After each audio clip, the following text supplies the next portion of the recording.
Thank you for listening to this PodcastOne production. Now available on Apple Podcasts, PodcastOne, Spotify, and anywhere else you get your podcasts.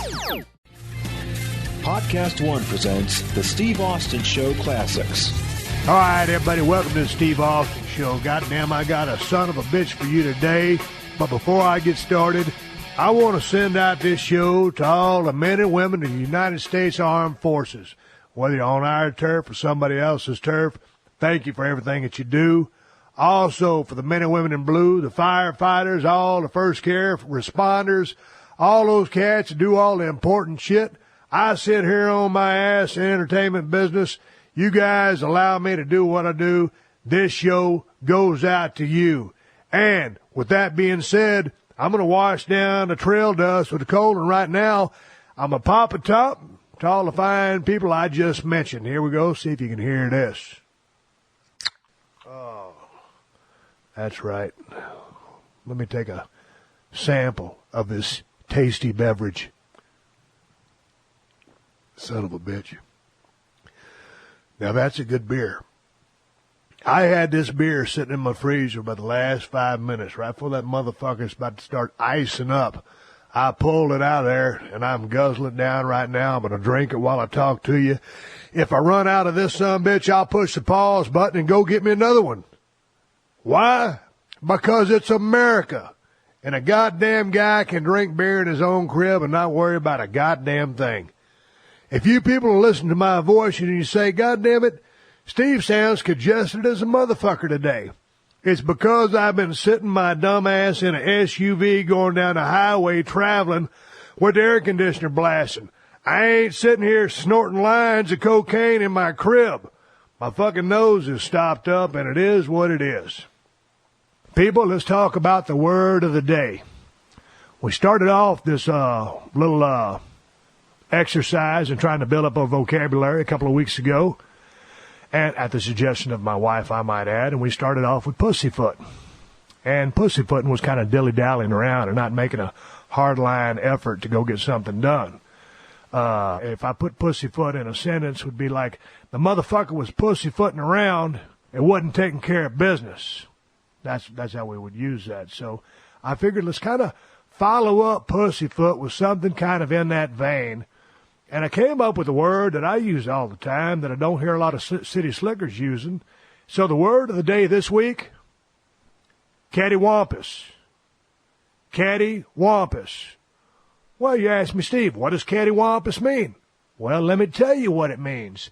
Cattywampus basically means kind of askew or awry, out of sorts.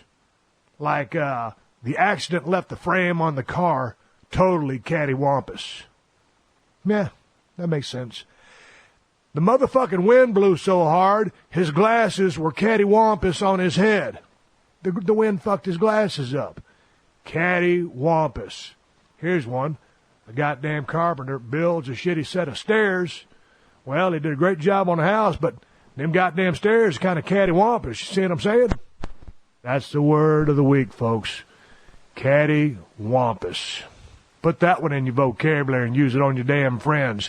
They'll think, where in the fuck has this sumbitch been studying? Because I like that word.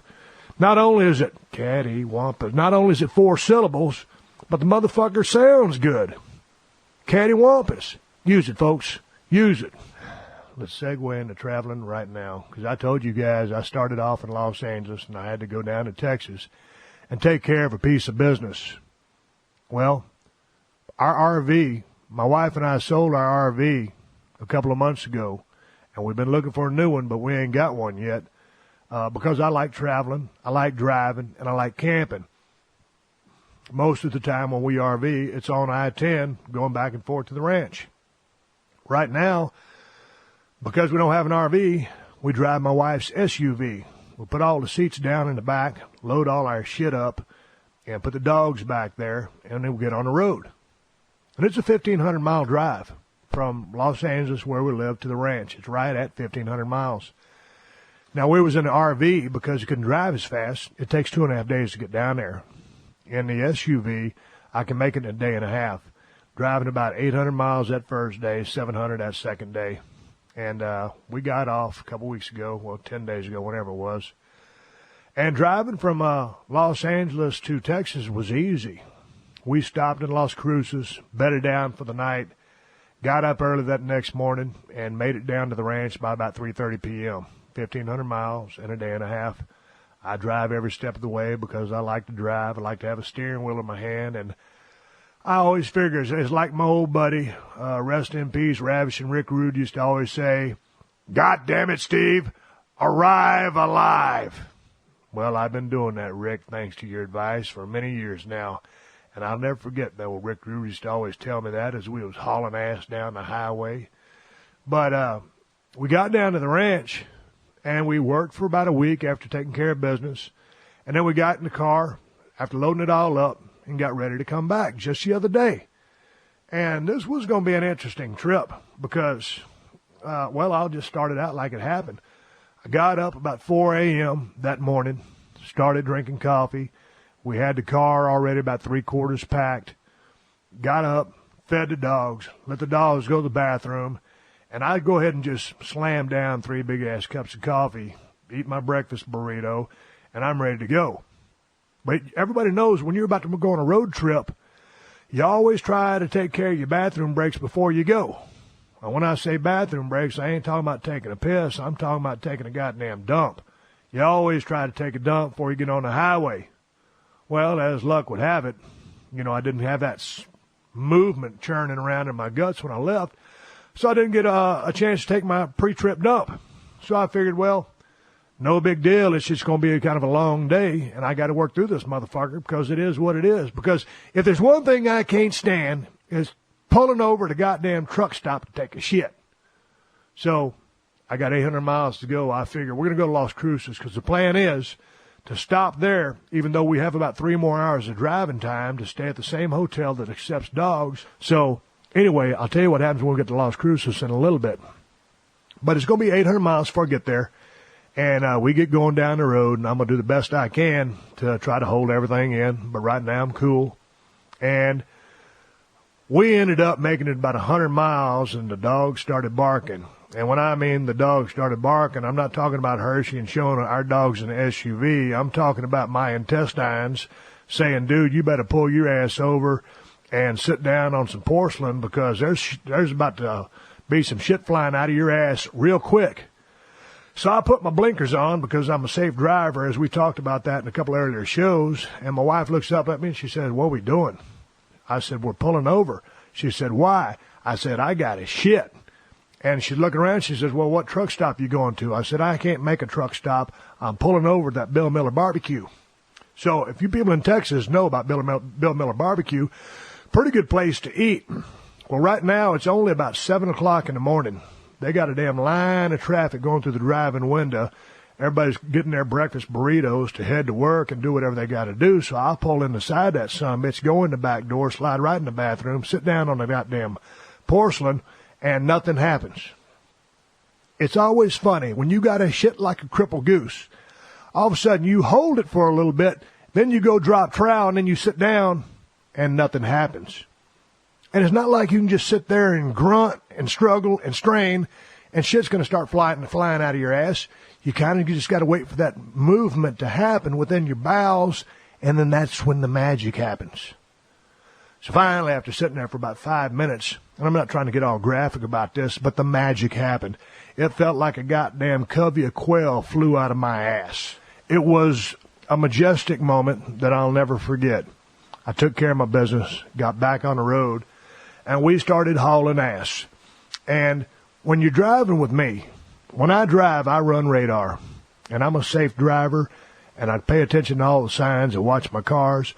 But I'm running radar, and I'm driving anywhere between 75 and 95 because I always got a long ways to go and a short time to get there. So everything was going great. We passed through San Antonio, Bernie, Kerrville, Junction, Sonora, Ozona, all those little towns, Van Horn, Baal Marie, Sierra Blanca, the check station that all the country and western stars get pulled over for dope. Finally make it into El Paso. Congratulations, El Paso. You motherfuckers are the worst drivers in the United States of America. I don't know what it is about El Paso, but these motherfuckers just do not give a shit. And when I say El Paso has the worst drivers in the United States of America, Austin, you're probably number 2. So don't think that, you're not going to get mentioned here, Austin, because, I'm from Austin. Austin's got some shitty drivers too. But specifically, El Paso. When you come into El Paso, from outskirts of town on one end to the outskirts of town on the other end, it's about 25 miles. I've clocked it many, many times. 25 miles. Got to be the longest fucking city. It's not a big city, but it is a big city, but it's not a gigantic city like Los Angeles. 25 miles and the most treacherous motherfuckers you could ever get behind the wheel. And these motherfuckers don't know what blinkers are. I don't even think that they know that stalk is on the left side of that steering wheel. And if you pull it left, if you pull it down, you can turn left. If you push it up, you're going to go right. They don't even know that motherfucker exists. And talk about some mirrors, them little shiny gimmicks on each side of your door, and that one shiny gimmick hanging from your windshield, that motherfucker's a rearview mirror. If you look in those motherfuckers, you can see cars behind you. It tells you if it's safe to move over or not. Here's a quick shout out. Want to say thank you to the lady driving the gold Toyota Camry who was putting on her eyelashes and her makeup for damn near killing us as we passed through El Paso because she was doing her fucking makeup in the mirror. She knows there's a mirror in that car, but it ain't to see cars with. It's for her to put her goddamn mirror on while she's driving to work. Heads up. Put your goddamn makeup and eyelashes on before you leave the fucking house. You almost killed us. Pull a goddamn Tony Stewart on us, put us in a goddamn curb. I'm going to tell you, if you're driving through El Paso, put your hands at 10 and 2, put your seatbelt on, and keep your head on a swivel.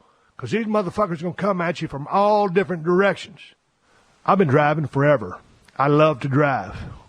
But motherfuckers that almost kill you while you're on the road, it's just goddamn ridiculous. You're listening to another classic episode of The Steve Austin Show, only on PodcastOne. Hey man, do you own or rent your home? Sure you do, and I bet it can be hard work. You know what's easy? Bundling policies with Geico. Geico makes it easy to bundle your homeowners or renters insurance along with your auto policy. It's a good thing, too, because you already have so much to do around your home. Go to geico.com, get a quote, and see how much you could save. It's Geico easy. Visit geico.com today. That's geico.com.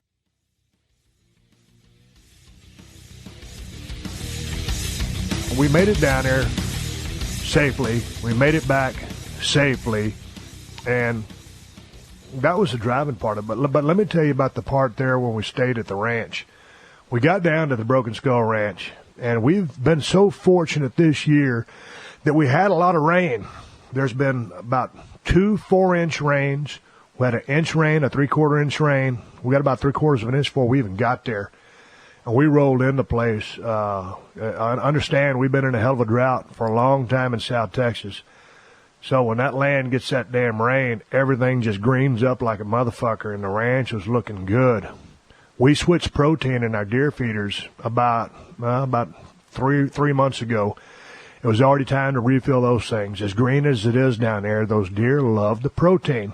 And protein helps them grow big horns. It helps put on body weight and helps them doze with the fawns. And so Ted Fowler came down, and he filled up the bulk of all the protein feeders. He's always out there working his ass off doing something, and got that done. And then we walked around, and deer drop their horns every year. They're antlers, and like a cow keeps his horns its whole life, a deer will shed his antlers every year. A lot of people don't know that, and then they'll grow back. So about this time of the year, after the deer have already dropped their horns, we'll ride around and walk through the brush and try to find those shed horns. Try to find the biggest horn we can find. And when you're out there at this time of the year, it's rattlesnake season. And you got to walk around with your snake boots on so you don't get your ass bit by a rattlesnake. And to those people who don't know what rattlesnake boots are, or snake boots in general, they're not made out of rattlesnake skin. They simply just are boots that come up to damn near about your knees so that a rattlesnake or a snake strikes, it will hit you in the tough Kevlar nylon material and not be able to pierce your leg and pump in venom. So, man, I'm out there walking around on parts of that ranch that I've never walked before. Didn't find a goddamn shed horn one. And I was thinking, as my wife was way over there across the pasture, I'm in a part of the goddamn ranch that doesn't have no cell phone service. I'm thinking, even though I got my rattlesnake boots on, I know I'm going to be the sumbitch who kicks up on a big-ass rattlesnake with about a 40-inch vertical leap who's going to bite me right on the end of my fucking dick. And it's going to be a story about, well, how did old Austin die again? Well, he's looking around trying to find some shed horns, and a damn rattlesnake bit him on his dick. And that's how I'm going to lose my fucking life, getting bit by a rattlesnake. But anyway, didn't find one single shed horn, didn't get bit by a rattlesnake. Everything turned out okay. But what did happen was I got into a hell of a feud with a woodpecker. A goddamn woodpecker had been bothering us. This same damn woodpecker has been there for a couple of years. Every year, over there by my bedroom, this sumbitch starts boring holes in there with his beak. And this year, he had about 10 holes drilled. And I got pictures of these motherfuckers I'm going to put on my damn website, BrokenSkullRanch.com. And I'm thinking to myself, man, look at this motherfucker. He is eating the shit out of my house. And one hole ain't enough for him. He's got at least 10 holes up there. So I'm thinking, man, what am I going to do for this motherfucker? And the house I got out there is a triple wide. And for rich people who don't know what a triple wide is basically a fancy version of a double wide. You know, where they bolt two sides of a house together? This is where they bolt. It's kind of like putting a sandwich together in the form of a house. There's 3 parts to it. So anyway, this sumbitch is chewing holes in my house, and the exterior is called T111 paneling. It's just some paneling. I don't know, it's 3/8 of an inch thick or whatever. And a goddamn woodpecker will attach itself to the side of the house and start beating the shit out of your goddamn house with his beak. And a woodpecker's got a beak on him like a goddamn chisel. I mean, these motherfuckers are ruthless. And when they're doing that pecking on your house, it's called drumming. When you hear a woodpecker drumming on a damn tree, it's he's trying to rattle them insects inside, and when those insects come out, he eats them up. Or if it's mating season, he's trying to build a nest, and he's trying to carve into the wooden structure. So this sumbitch is kicking the dog shit out of my house. And I start doing some research on these fucking things, and I find out they're protected by the government as a migratory bird. If you want to kill a woodpecker, you got to send in to the damn State Department to get a permit to kill the motherfucker. Well, now I'm in the middle of goddamn nowhere, and I got a woodpecker killing the shit out of my house. I got 10 holes in this motherfucker, so I'm thinking, man, what do I need to do here?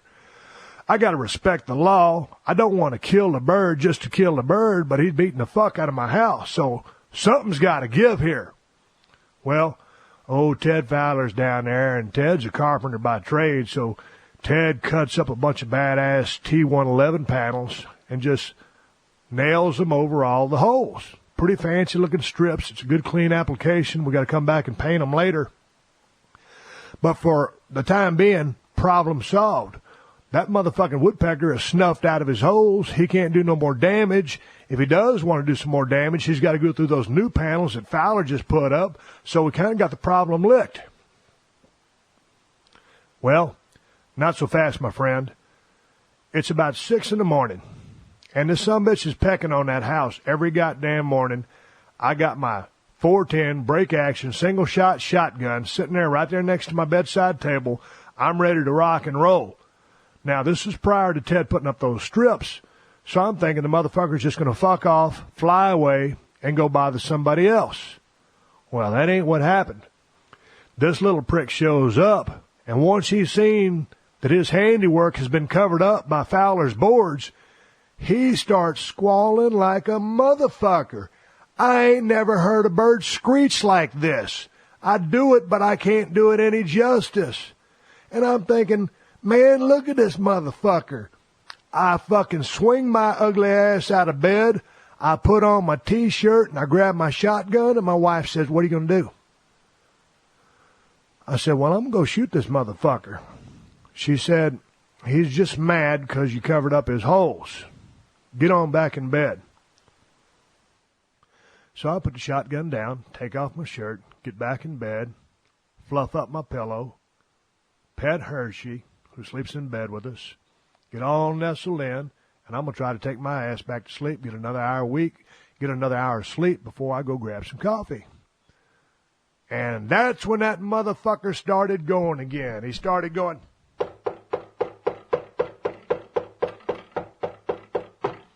pecking on that goddamn house. And I said, oh, no, you don't, motherfucker. There's going to be a lot of things you're going to do, but pecking on my motherfucking house this morning ain't going to happen. So I'm going to pick up his shotgun. I'm going to drop a shell in that chamber. I'm going to snap that barrel. I'm going to pull back that hammer. I'm going to sneak down that railroad tie and blow your ass to smithereens. That's what I'm going to do.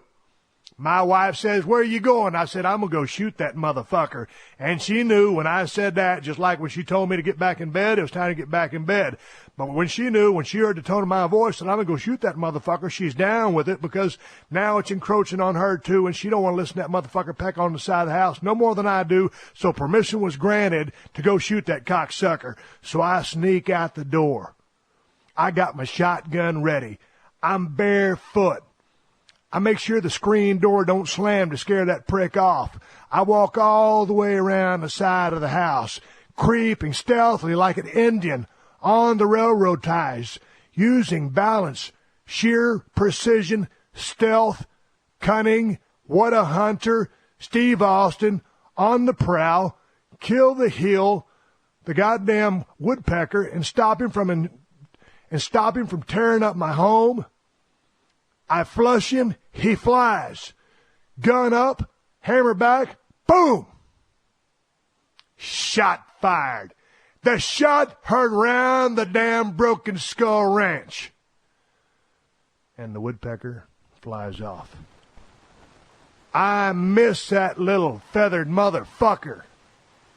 Son of a bitch. I was looking for the goddamn shotgun shells for my 12-gauge Benelli automatic, but I couldn't find them because I knew I wasn't going to hit that little bastard with the first shot on a single-shot 410. That motherfucker laughs at me, and he goes and lights on a telephone pole about 50, 60 yards away. I had one other shell in my pocket. I ejected the first shell, jacked in the other shell, aimed at the bird a little bit above him, and shot. The bird was out of range. I knew it was out of range when I shot. I was just going to shoot to see if one of the BBs might get lucky and pierce that motherfucker's chest. He sat there and continued to laugh at me and chirp and all kinds of horse shit. And this motherfucker's got that big-ass beak that's used to fucking, drilling in shit and eating worms and killing my fucking T-111 paneling. So I said, well, look at this motherfucker.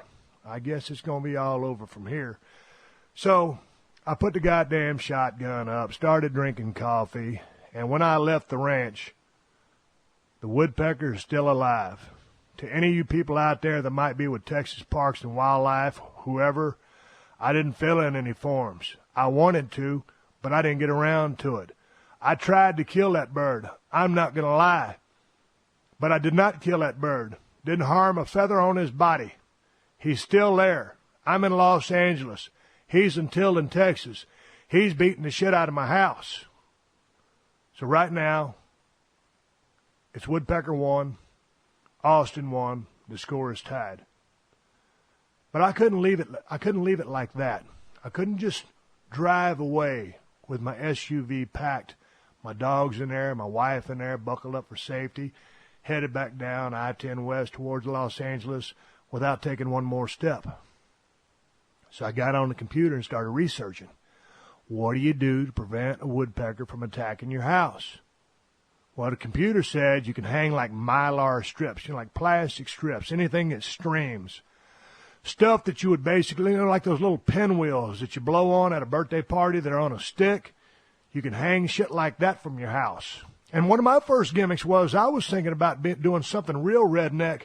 I was thinking about just setting a bunch of goddamn rat traps on the side of my house and nailing them in, and let that motherfucker come over there and go to drill and get popped up by one of those rat traps.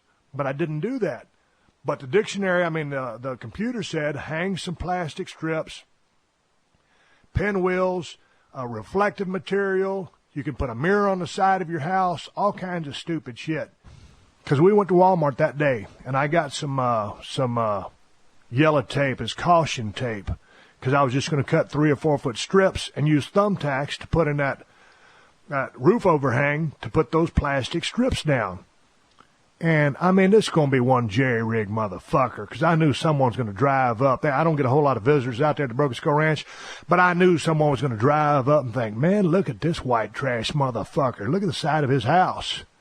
And it'd be one thing to sit there and fucking dress my house up like a piñata, but I guarantee you, no sooner than I had put up all those goddamn little fucking gimmick ribbons and stuff like that, my house looks like a big-ass piñata sitting there. I'd drive down from California one day and have a bunch of kids blindfolded out there beating the shit out of my house with a stick, think it's just a fucking piñata, and it's going to spit out candy everywhere. That's how my fucking luck would work. So no, I didn't dress up my house like a piñata. I don't know if that was a rib or what, but that's what the computer said. If anybody out there is listening to the Steve Austin Show and you got a goddamn good reason or you've got a good way to get rid of a goddamn woodpecker, send it to questions@steveaustenshow.com because right now I'm in the heat of battle with this motherfucker and I ain't going to lose. Goddamn woodpecker. Beating holes inside my house. A little bastard. And I tried to do something about him and found out he's protected by the law. Well, you know, and here's the thing. When I got up on the ladder, we got some rocks running around the side of the house there. So it's kind of treacherous climbing up that motherfucker. I want to sound like it's fucking Sylvester Stallone and Cliffhanger hanging off the side of a mountain.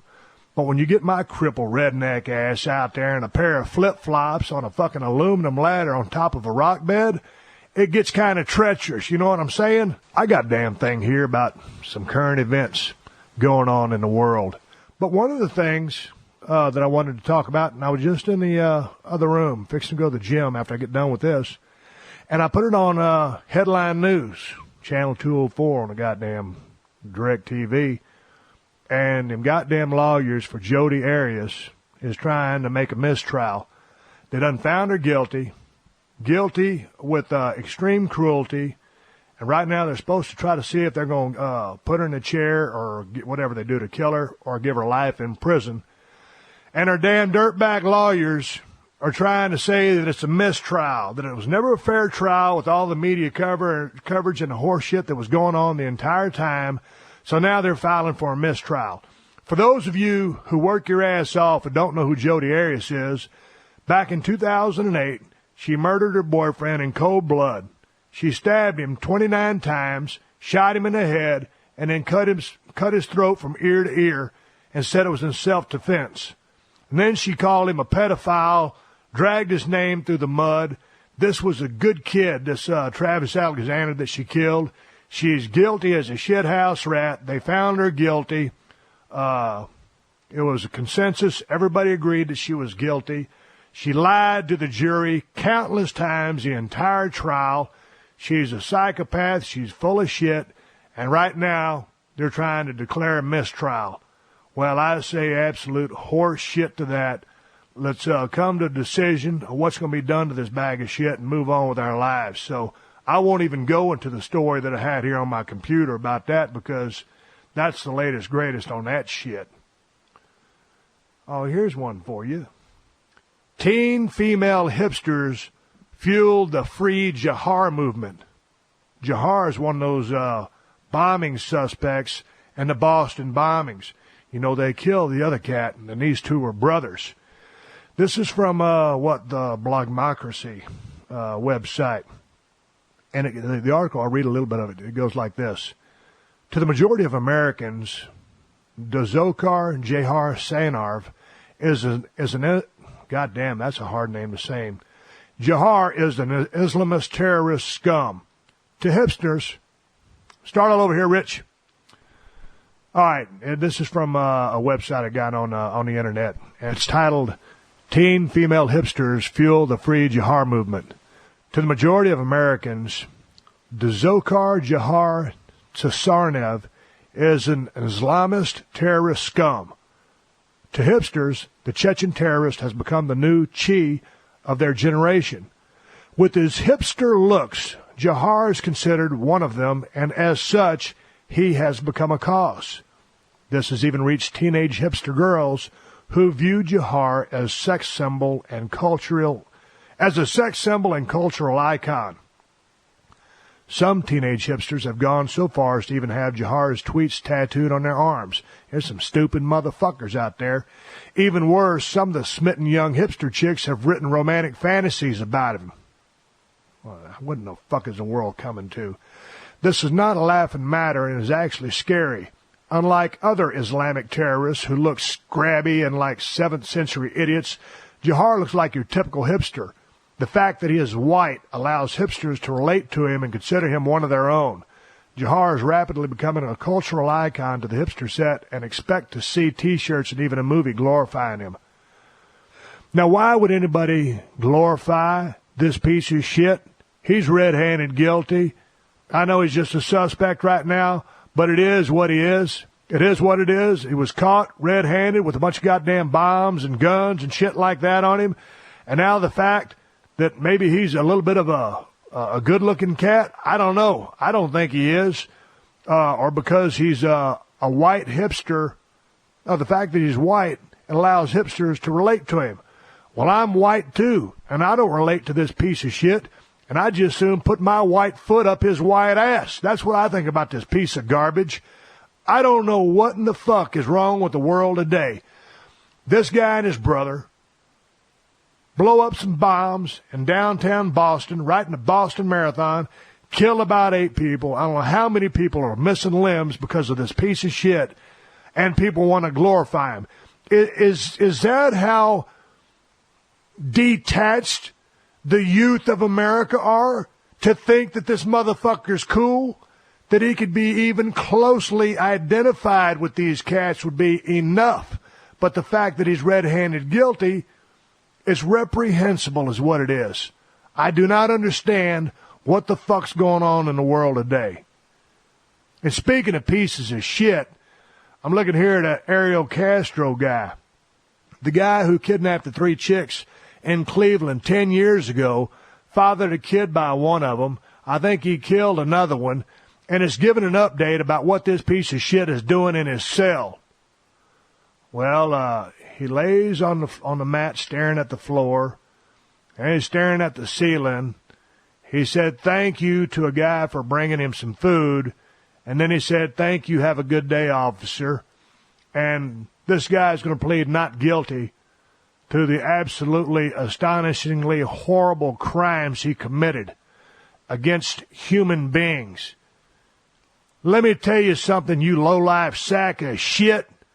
This motherfucker's red-handed guilty. He don't deserve a trial. It absolutely incenses me that this motherfucker has the gall to plead not guilty. Here's my final story I want to cover about a homeless man in Florida. Help Find Handover is the name of the article. Dog stolen from a homeless Florida man. Check this out. I want to read this to you. James is a homeless man from Hudson, Florida, who's lost more than most people could ever imagine. He lost his wife to cancer last year. Then he lost his farm, his car, and even his belongings. The only thing left in the world for James to love was his 5-year-old blue pit bull named Handover. The dog was a gift from his late wife given to him to help ease the pain she knew he would go through when she was gone. Can you imagine that? Now Handover is missing, along with the last few belongings James could call his own. Handover went everywhere with him. At night, James would tether Handover to his leg near a junction on US 19. On the night of May 8th, the two friends went to bed together on Highway 19 in Beacon Woods Drive. When James woke up, Handover was gone. So were the rest of his belongings. Someone stole this homeless guy's dog and the rest of his shit. What in the fuck is going on in the world today? It's the homeless man. The motherfucker ain't got nothing but a dog and a couple of his belongings. Someone come and jacked all his stuff. James is afraid Handover was stolen to be used in a dogfighting ring. If there's one thing I can't stand, it's dogfighting. He's asked the public to help him find the only one in the world who truly loves him. Several news stations are now picking up on the story with video broadcasts. Now all James can do is wait. Handover is an unneutered male blue pit bull. He has white on his chest and also has a bit of white on the tip of his paws. Anyone who has seen Handover is asked to contact helpfindhandover@gmail.com or call 727-378-9755. Hey, man, if any of you guys out there know anything about Handover down there in the Florida area, call that number or send in that damn information. Let's try to get this cat his dog back. It just absolutely incenses me that a sumbitch could steal another man's dog. You're listening to another classic episode of The Steve Austin Show, only on PodcastOne.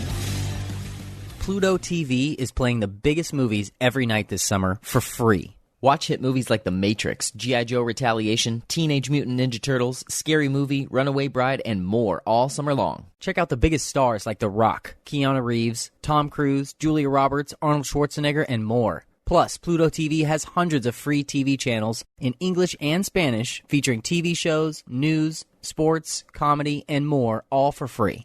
Download the free Pluto TV app on your favorite streaming device, including Android and Apple smartphones. Pluto TV. Drop in, watch free.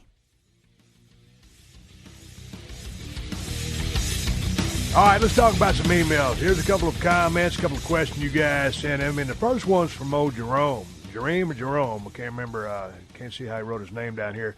But it says, Stone Cold Steve Austin. Oh, hell yeah. I fucking love this podcast. I'm so damn happy to hear the rattlesnake talking shit. I am a police officer, and I ride around all night jamming to the podcast. If I could only have glass break when I get out of my car, I would have it going on. I'm a big fan, and my buddy Adam told me about the show.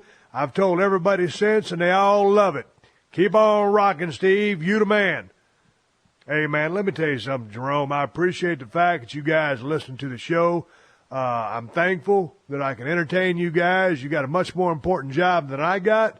So thanks for everything you do. And once again, stay safe out there. And thank you again for listening to the show. This next question comes to me, I think, from China, because it's written in Chinese. It's actually typed in little gimmick letters on a computer. It came to the questions at steveaustinshow.com. I cannot read this question. I cannot answer this question because I do not speak Chinese. But thank you for sending it anyway. Here's one for you. What advice would you give a former indie wrestler now working a 9-to-5 office job who has to deal with stupid motherfucking colleagues and all you want to do is cut a promo on a lot of them, but you know you can't? That's from James. Well, check it out, James. This ain't the indie circuit, man. This is that 9-to-5 gig, and, you know, it's good of you to realize, hey, man, sometimes you got to buckle down and get a regular job, but you can't conduct yourself in that fashion, mister. So just keep your head screwed on right. Keep doing your job. Do the best you can. Represent yourself well. Keep getting that paycheck. Keep going down the road. And you're going to have good days and bad days, brother. But just keep the promo in your mind to yourself and keep a big smile on your face. I wish you well and good luck in your new endeavor. Here's one. Basically, the guy's drinking too much. Dear Steve, I love drinking. I love beer and I love whiskey. The other alcoholic beverages ain't too shabby either, but I'm afraid my love might be a little too strong. I'm almost 30 and I still regularly pass out with my head resting on my computer desk, nestled between an empty bottle of bourbon and a monitor displaying a wrestling dirt sheet rumor website, something about Great Khali and Hornswoggle. I'd like to think my boozing hasn't affected my personal life or my business, but I'm sure that isn't true. I've noticed some things changing for the worse. I'd like to just have a single glass of expensive scotch every day for the rest of my life because it's a ritual and sensation that I truly enjoy, but I can't have just one. I have one, I need two. I have two, I need 10. Runs in the family, but most of us handle it more responsibly than I have. Any advice you might have would be greatly appreciated, sir. This is coming from Mark. Mark, you got a drinking problem. I know a lot of guys with drinking problems. I don't think I would ever say I had a drinking problem. There were times in my life that I drank a shit pile. A lot. Mister, you got to look yourself in the eyes, look yourself in the mirror, and you got to stop that shit. I'm going to have a future show coming up here in a few weeks. I'm going to talk about alcohol and drugs. I'm going to talk about beer. I'm going to talk about whiskey, vodka, the hard stuff, pills, drugs, prescription, non-prescription, all that kind of bullshit. So stay tuned. I'll go into more detail. But talking about yourself specifically, I've been to a place close to where you're at, not exactly like where you're at. Best way to go about your situation, I would say, is to totally abstain from any of it. You don't need that one shot, because that one shot makes you need another shot. You need not to have that shit in your house. You don't need to go to a bar where you can be around it. You don't need no peer pressure. Just listen to your email here, just reading it. I don't know. I never met you. I don't know you from Adam. But I think you're a strong enough cat. I think you're a smart enough cat that you can do this if you want to. Problem is, you got to want to. You got to make the decision, and you got to follow up on that. Like I said, I've been to a spot very close to where you are. Everything in moderation, young man. Everything. Put that shit down. Walk away from it cold turkey. Trust me, you can do it. Here's one. This one's coming from old Mamadou. I might have pronounced his name wrong. Hey, Steve, my name is Mamdou. I'm from Cairo, Egypt. I'm a huge fan of you and your awesome show. Anyway, I sent you 2 questions earlier this month, and unfortunately, you didn't give a fuck about it, so I start answering one of these questions, motherfucker. Basically, the guy doesn't speak real good English, and he's mad at me for not answering his 2 questions. Thank you. Keep the show running. I like this shit. All right, Marmaduke, you motherfucker, send a better question, and I'll answer the son of a bitch. Thanks for writing into the show. Here's one from Justin. I am an athlete with a prior history of irregular heartbeat. According to DVD interviews, you attributed your hospital stay prior to WrestleMania 19 to overconsumption of caffeine, stress, etc. 2 questions here. How much caffeine or energy drinks would you estimate you were consuming per day at that time? 2, if you no longer use caffeine, what do you do to give yourself a boost prior to working out or speaking events you need to be up for? Well, how much caffeine was I drinking back then? Normally, I'd get out of bed and drink probably 2 12-pot gimmicks of Mr. Coffee. So, you know the little gimmicks everybody's got. I'd drink 2 pots of coffee. But the problem was, it wasn't just caffeine. I'd drink 2 pots of coffee, and then I'd drink about 4 or 5 of those Rip Speed Stacks.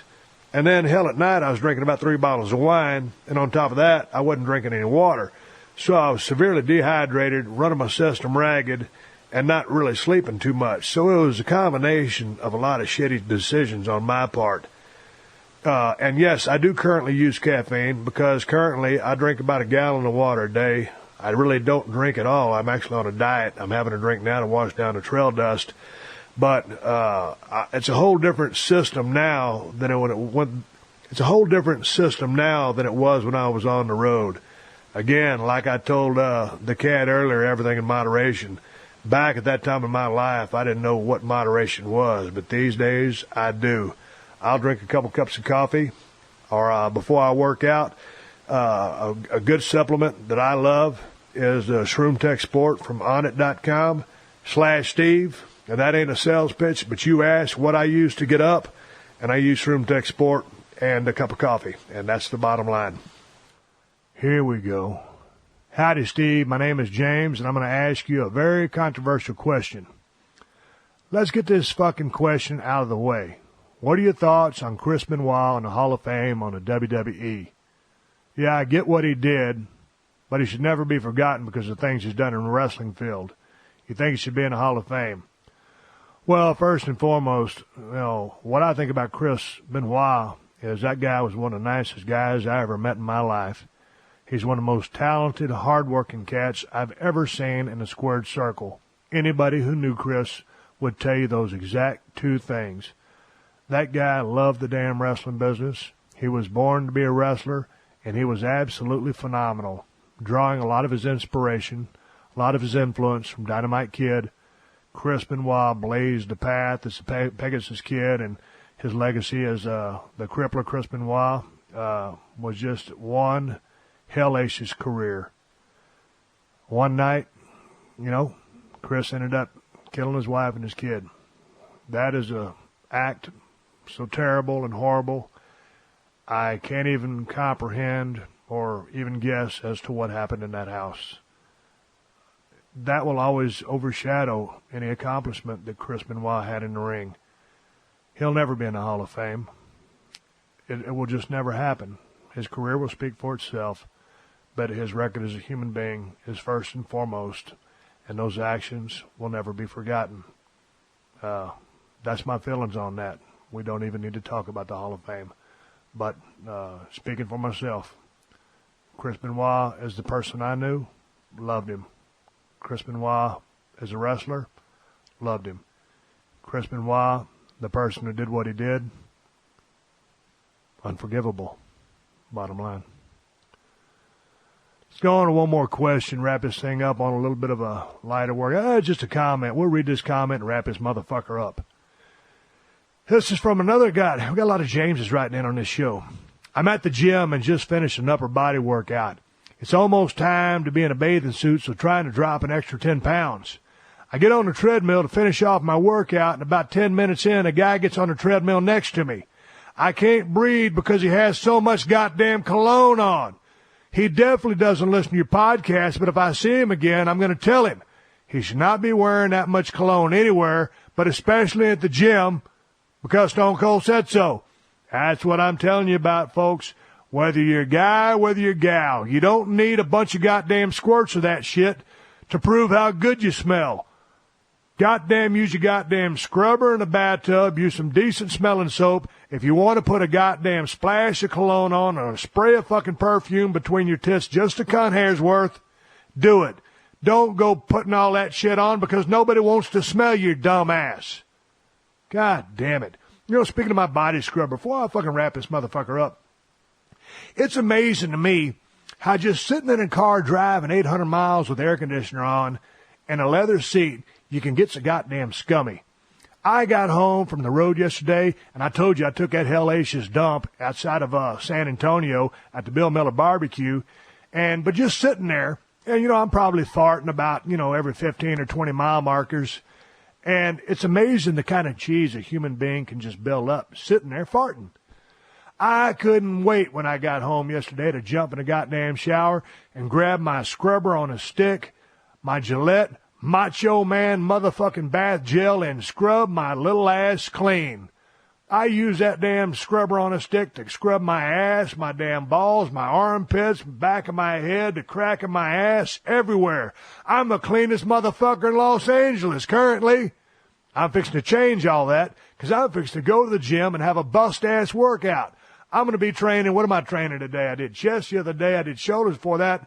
I might as well go in there and get me a goddamn, I think I'm going to do back or legs. But anyway, after I get done with that, I'll grab my scrubber on a stick and wash my ass again. All right, folks, this is Steve Austin. Jim Ross, my good friend, is coming on the show next episode. It'll be a 2-part episode. I'll go back in the studio and knock out some more shit. If you've got questions you want me answered, if you've got people you want me to interview, if you've got topics you want me to discuss, email those to questions@steveaustinshow.com. Until then, this is Steve Austin, and I'll catch your ass down the road. Thank you for joining us for another classic episode of The Steve Austin Show. Please leave a rating and review on Apple Podcasts and tell your friends. For more Steve Austin Show, go to PodcastOne.com. That's PodcastOne.com.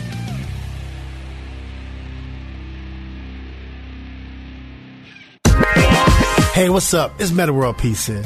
And I got my new podcast, Metaphorically Speaking. We're going to be talking about mental health, basketball, and a lot of tough topics. All that and more with my friends and celebrities. So make sure you check out my podcast, Metaphorically Speaking, every Thursday on Apple Podcasts, PodcastOne, and Spotify. Yo, what's good? It's your boy, Big Brother Jake, a.k.a. Jake Warner. My government name. Check it out. I host a show called the Big Brother Jake Podcast. And I've taken my talents to the biggest and baddest platform on the planet. That's right, baby. PodcastOne. My show is unique as I talk about everything. Life, sports, entertainment, being a single dad juggling several jobs?